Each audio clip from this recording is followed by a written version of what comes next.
to the republic for which it stands, one nation, under God, indivisible, with liberty and justice for all.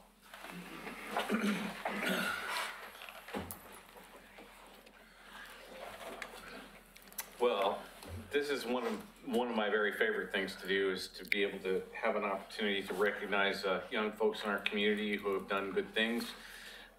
Tonight, I'm going to be recognizing two Girl Scouts. One of them isn't here yet, but if she shows up, we'll do the other piece for her. Who do I have with me? Cassidy Marcial. Cassidy. Okay, so the Girl Scouts of Oregon and Southwest Washington are proud to announce that Cassidy Marcial and Marissa Levy have earned the Girl Scout Gold Award in Oregon City. They'll be recognized at local ceremonies in coming months. The Girl Scout Gold Award is the highest achievement a girl can earn in scouting. Fewer than one of every 100 girls in Girl Scouting earned this award. It requires the girl to put together the leadership and communication skills she's acquired through Girl Scout activities to plan, organize, and lead a community service project in order to earn her award. Cassidy organized and taught volunteers how to sew pillowcases to be used by children at Randall Children's Hospital Legacy Emmanuel. Her team crafted 150 soft, vibrant, and playful pillowcases for the children to have during their stay at the hospital. Cassidy also created kits for the volunteers to sew more pillowcases at home with instructions on how to deliver them to the hospital.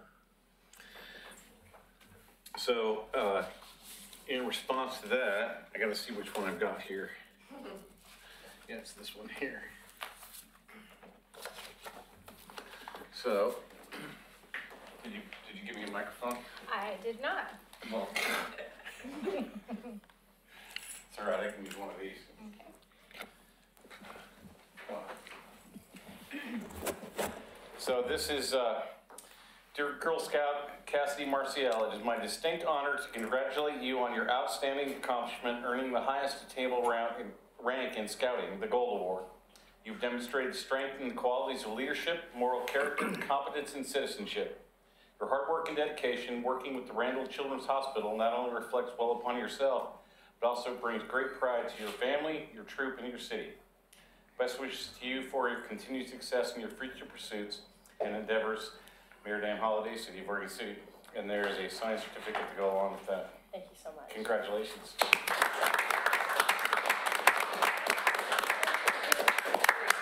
You want to get a picture with Mom?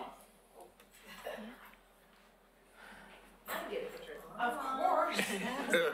Mom's been triple your 10 years. One, 2, 3. Awesome. Cassie, would you like to give us a little update of how you did all of this or anything? You want to speak a little bit, or are you okay? I know you got a little. Sure. Great. Why don't you come up to the microphone right up here? Alrighty. I'm short. Okay. Yeah. So the Girl Scout Gold Award, first of all, it's so much harder to get than a Boy Scout Eagle. Oh. Okay. Just want to state that. And the reason why is because we have to sit down in front of a board, very much like I'm sitting in front of all of you right now, and I get to tell them what I'm going to do, why I'm going to do it, why it means something to me. It has to not benefit me or anybody I know, particularly in any way, and it has to be sustainable once it's done.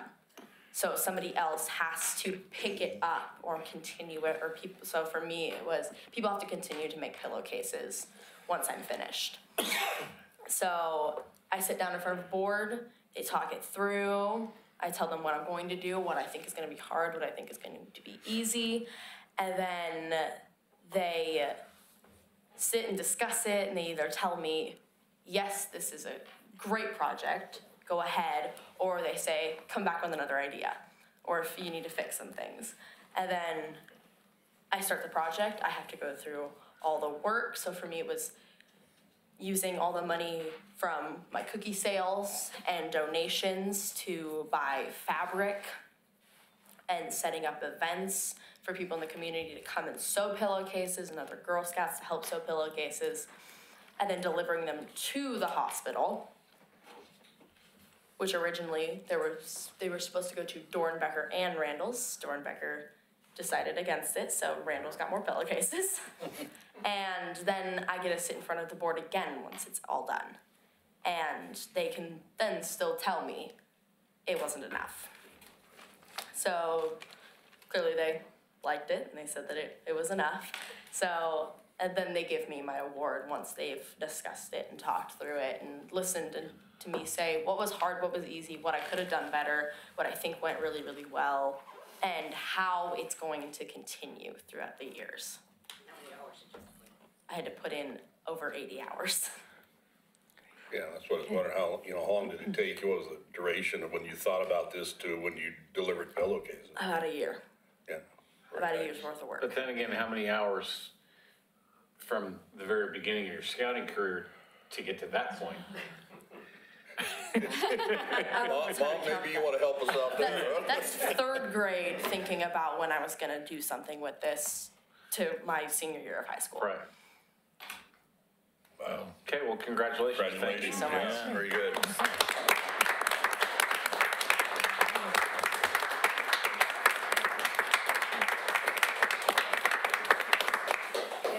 For the council members to know, last year, only 23 people in the entire Oregon, Southwest Washington, 23 girls got their gold award in the entire state. Currently, there are 3 out of Oregon City High School that have achieved it this year. Wow, So we have 2 more in the wings. very nice. So Oregon City's got some rocking girls. Good. And a good Thanks so troop. much. Thank you. Thank you. Congratulations, Mom, too, okay? Thanks for your part. Okay, we're up to citizen comment. We got anybody? Gifford must still be out of town. Everybody okay with the agenda? Yes. Yeah. Okay. Then we have no public hearings under general business. We have second reading of PC 18-073, second reading of ordinance 18-1006, subdivision on Wheeland Road, planning file AN 17-05, ZC 17-06, TP 17-09 for annexation and zone change. Ms. Turway, Thank you very much. I'm here to answer any questions that you have. As you recall, this is your second reading. is there a motion? Move to approve, second reading ordinance number 18-1006. Is there a second? Second. Mr. Geisman? Ordinance number 18-1006, an ordinance of the City of Oregon City approving an annexation amending Title 17 zoning, Chapter 1706020, and amending the official zoning map of the Oregon City Municipal Code from FU10 future urban 10 acres to R6 single-family dwelling district, and approving a 12-lot subdivision for 2.9 acres of property identified as Clackamas County Map 3-2E-07C, tax lot 199. For discussion, call the roll. Commissioner Shaw, Aye. Commissioner Mengelberg, Aye. Commissioner Ide, Aye. Commissioner O'Donnell, No. Mayor Holliday. Aye. On to 7B, 18-268, Resolution 18-16, modifying public works engineering fee schedule and amending resolution number 15-37. Mr. Lewis. Thank you, Mayor and Commissioners, for taking this item. So I'm here to talk to you about asking you for adoption of a resolution that would amend our public works engineering fee schedules. We try not to ask for these kind of amendments, but this one's kind of a combination of things. There's a couple of new fees. There was also breaking out some fees in a little different manner, just because they fit well. They will fit better in the new permit system, the way we're breaking them out. They also kind of provide some assurances for the department that we will get a fee if somebody submits an application. We go through the work, but then they don't follow through with the permit. We want to at least get an application fee. So we've taken an existing fee and split it into 2 parts under this resolution. So we've also done some other things with kind of reorganization of the engineering fees. What I didn't provide was the old fee schedule. I realized that today as I was kind of preparing comments, but this new fee schedule just reads much clearer, and the nomenclature in which we used to describe some of the fee items both better describe the work and better align with what the terminology we're using in the Intergov permit fee system. So this is time sensitive because we intend to implement it with the, assuming approved, implement it with the Intergov implementation, which is June 18th. So, but again, the other piece that's important for me for you to understand is that these fees aren't, they're relatively, most of them are smaller. Most of them are used for recovery of expenses that the city is incurring because of that request for a permit. And some of them aren't just permits, some of them are services that we're providing. So I can go through them in detail. In your packet, there was the Public Works engineering fee, both the version that will be moving forward in the resolution, but there's also a marked up version in pink.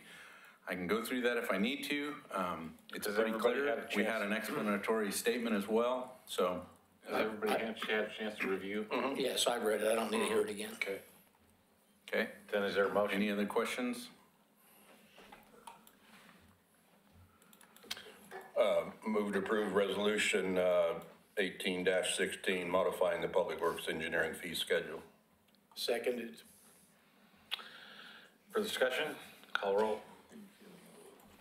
Commissioner Shaw, Aye. Commissioner Mengelberg, Aye. Commissioner Ide, Aye. Commissioner O'Donnell. Aye. Mayor Holliday. Aye.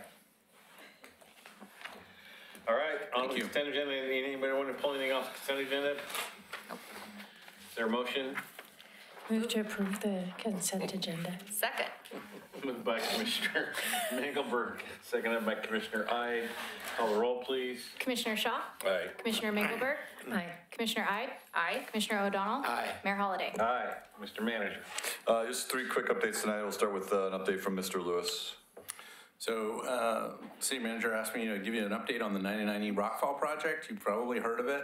If you may have seen it if you travel 99E. So it really kind of looks like 2 projects, but it's one project. It's just covering a several month period of time, but they're covering a small area near Kenema between South 2nd Street, up on at the viewpoint there, and Kenema. And then the other piece is really between South 2nd Street and the tunnel. And they just started doing traffic control this week, so all their signs are up. I heard they're doing some grinding of existing striping. They'll be putting up a concrete barrier there to provide them about 17 feet of working space. They need to work during the day because of the kind of work that they're doing. They can't do it safely at night. So it's going to be, at least for the section between South 2nd and the tunnel, it's going to look very much like what we did in terms of traffic control on the Waterline project.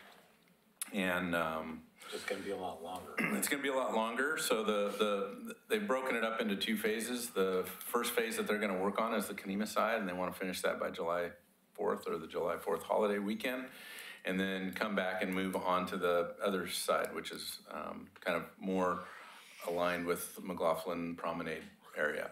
So, and that's going to go through August. If you need details on the schedule, I can go through them, but it's a relatively lengthy schedule, so I think they wanted to finish that before the Clackamas County Fair, right? So that must be late August. End of August, yeah. End of August. Trying to think. They're basically going to be, on the Kenema side, they're going to be knocking down a lot of that rock on that bluff that's loose, bolting things back, replacing the fencing or rockfall fencing, because that's older fencing in that section, so they're going to do some, I think, more significant repair there.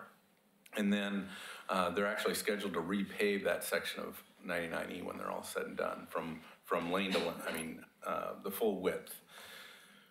On the other end, which again, I think more of it is our end, but they're both our ends, but they're gonna be pulling back the fencing. I don't think they're planning on doing a lot of replacement. There may be sections that they have to replace just because of the work, but I think you're gonna see a lot more rock bolting than you will scaling, where they're gonna be knocking the rock off. And then they've got some paving planned, but it's a much smaller scale. So should be a good project. They're encouraging folks to use other routes. Those folks that are especially, coming from the Canby area, the idea would be to use I-5 and 205, not necessarily 99E. So I do think it'll neck, it will neck the travel lanes down from 4 to 2, one in each direction. Paving work, they hope to do at night, so there might be some noise impacts from the paving, but it should be pretty quick. So just a funny aside, I've been reposting Kristen's Facebook stuff onto the Canby Now Facebook page so that people out in Canby would understand what was going on. And today I got a comment back that said, in my humble opinion, that the stretch from South Second to the tunnel needs to be widened. And I replied back and I said, well, where exactly would you like us to get the width from? And he just came back with an LOL. It's like, there's no width there to get. Oh, my God. Commissioner Mengelberg, you had something? Yeah, so the concrete barriers, would they remain in place during the entire duration of the work, or would they be moving it aside at night when they're not doing work? Or what are they doing to kind of? They've actually restriped the whole area, so they've restriped those lanes coming out of Canema, going out to Canby, and that they'll set the T-rails along there and they'll stay until the end of the project, I assume. Yes, that's correct. Until they're ready for paving. So they'll leave them there until the rock scaling work and the fencing is repaired. Then they'll remove them, and they want to move in pretty quickly with paving. The other thing that I should mention, as a part of this project, Tumwater, the state has, as part of your review of the McLaughlin to Canema Trail, there was the proposal was to actually close Tumwater for that segment, or close the left turn off to 99E onto Tumwater, not necessarily close Tumwater, but there's a short section there where you wouldn't necessarily need to use if you weren't able to make that left turn off of 99E. So this project is going to implement that, and the details weren't clear in the plan to me, but I think they're planning on using more of the candlestick kind of barrier, kind of like what we did along 10th. That may not be the case. I mean, they didn't have that kind of detailing yet, and I haven't really pursued that. Is there any reason why we wouldn't just permanently close the left-hand turn lane onto Tumwater? There is no left-hand turn lane really onto Tumwater. There's a through lane there that Well, I know, people but I use mean, to turn left. why do we still allow a left-hand turn onto Tumwater? Well, that's what they're going to prohibit.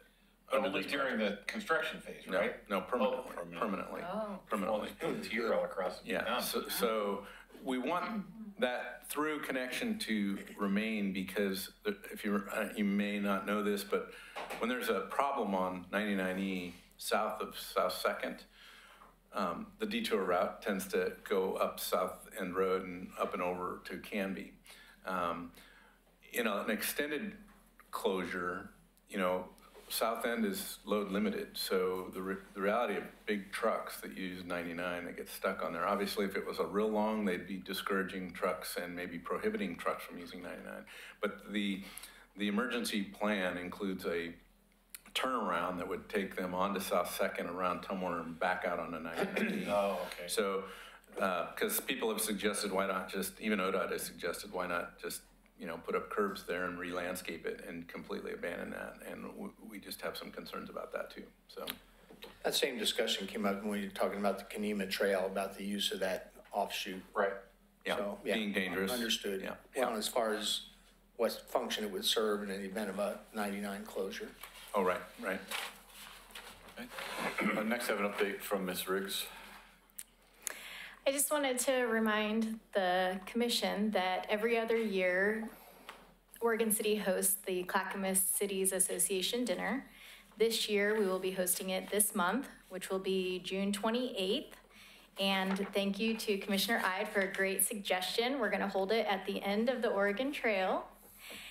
And it's going to be via John Lewis. Oh, okay. Oh, okay. Oh, now that You're throwing me under the bus. And we're gonna showcase the end of the Oregon Trail and the 175th anniversary. So we'll be inviting other elected officials from the Clackamas County area to come. And it will again be on June 28th. It's gonna begin at 6 p.m. There'll be a self-guided tour through the end of the Oregon Trail area. We'll have dinner at 6:45 and a brief presentation at 7:30. So I hope that all of you are able to attend. How are you gonna have the dinner there? Katie, is it gonna put a tent out on the deck there or something, or where's the dinner at? We're gonna put a tent out in the grass, where the normal concerts in the grassy area are. And then the food will actually be under the, there's a picnic reservation area, a covered area. That's where the food will Where they be usually located. sell beer. Okay. Thank you very much for, if you need any help, please, I'm Yeah. I might happy to suggest help. that you invite Mayor Wheeler. Yeah. Even though it's a Clackamas Cities it's Association fine. dinner? It's fine. All right.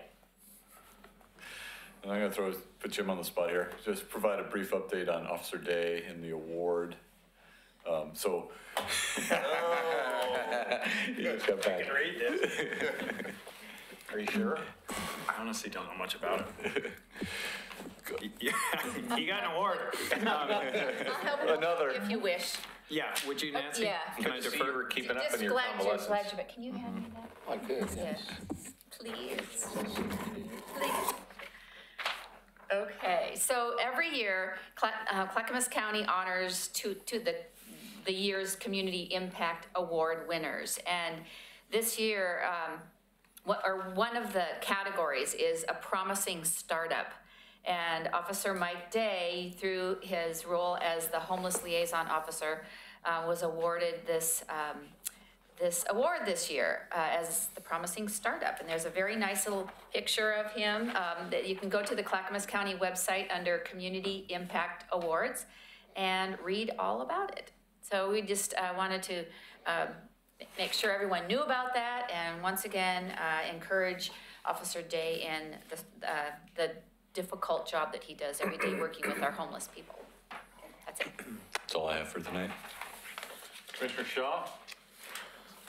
Well, we've been off for a few weeks, so got a couple things here. Mo puts on, I don't know if this is the first time, but did the library strategic planning. Second one. So, and that was kind of a 2 half-day program there that we got to participate in, and it was very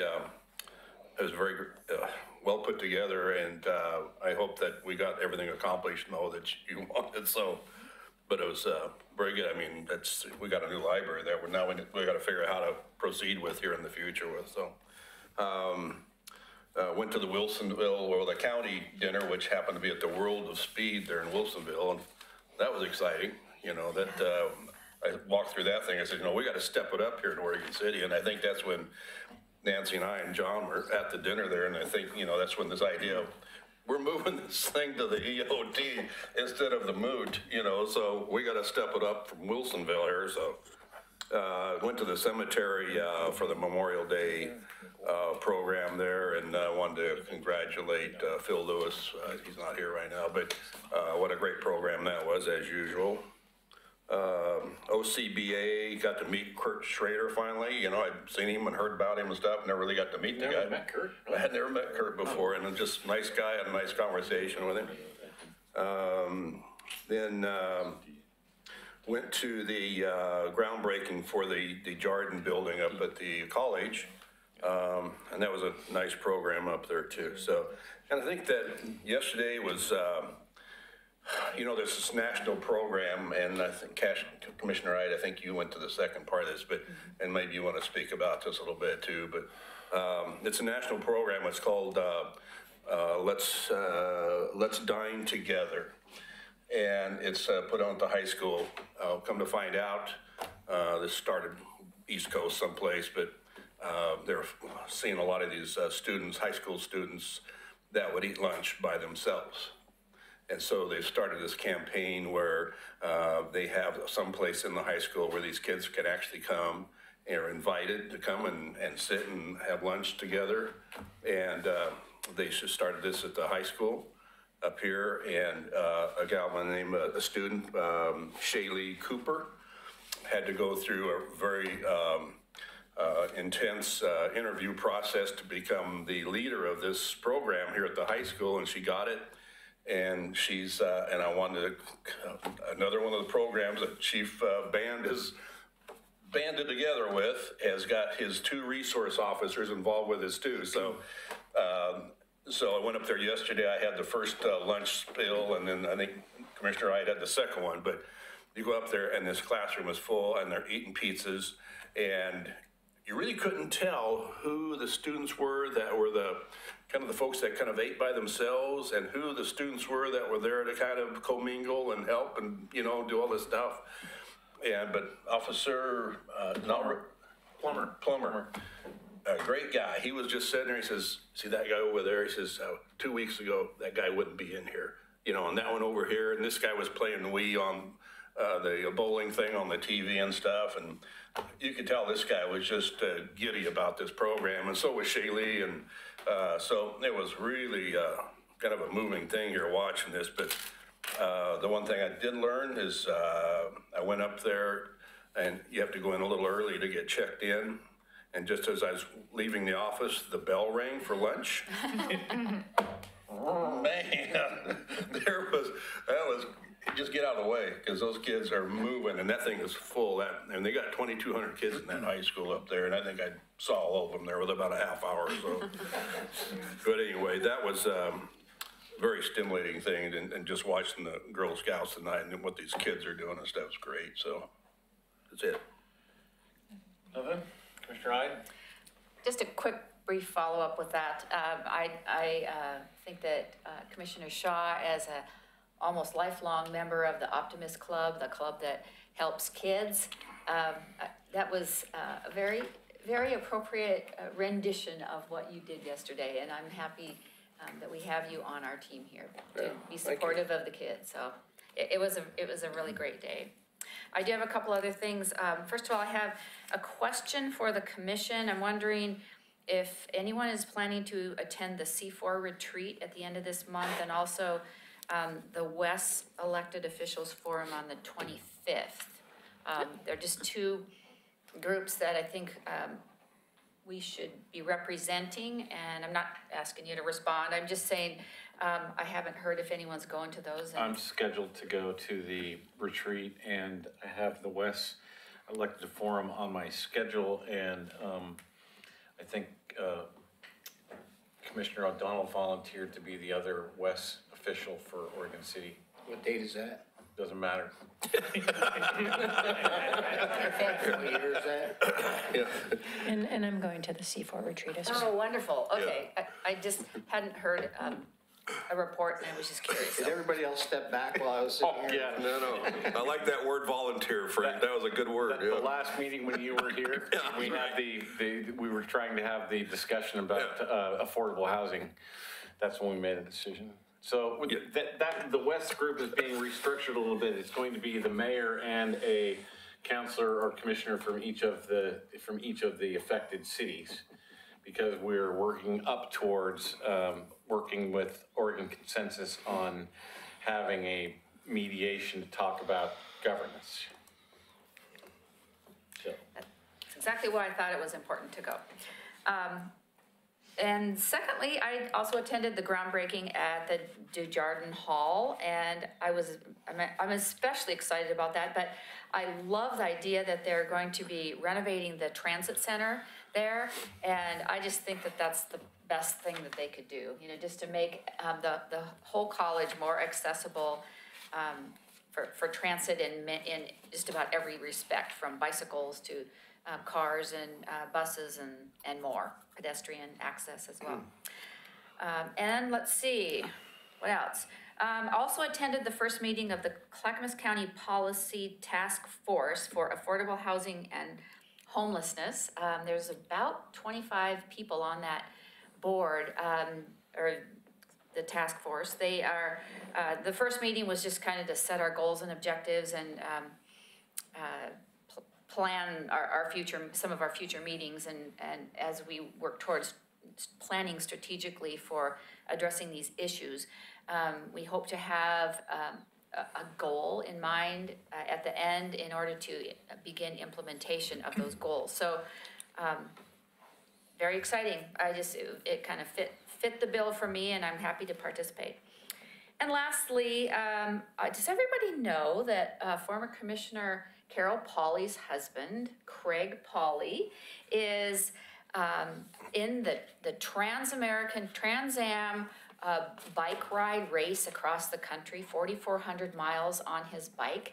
And I just thought that I'd bring that to your attention. And I broke the rules here and pulled out my phone. Is he still sitting second? And he is in second place. Yeah. It looks like he's about 20 miles behind the first guy, but you They're have. just outside of West Yellowstone. That's right. And they are heading to Virginia, West Virginia, the coast there. So I just, wanted to bring national attention to, well, he now lives in Milwaukee, but He's to an Oregon City. resident. Yes, he is here forever and ever, and I follow him several times a day. I click on this. But, you have to realize that, he has been ahead in first place and back and forth, but they do have to stop and sleep, and sometimes they sleep longer than someone else, and so forth. But it's a totally self-sustaining race. There's no support for them along the way. So they're on their own for 4,400 miles, and he hopes to do it in 19 days. So there you go. I'm done. So they've made it, the last I checked before I left the shop, they were just over 1,200 miles since Sunday morning Yeah. on a bicycle over Lolo Pass. So yeah, it's a big deal. You can go to trackleaders.com and look it up. Commissioner O'Donnell, you have anything? Yeah, I recently had an occasion to be on site when our fire department responded to an emergency within my family, not my immediate family. And I've seen those guys respond so many times. Avamere Home for the elderly is one of their frequent visitations. And I want to tell you something. Those guys get there they're the firstest with the mostest.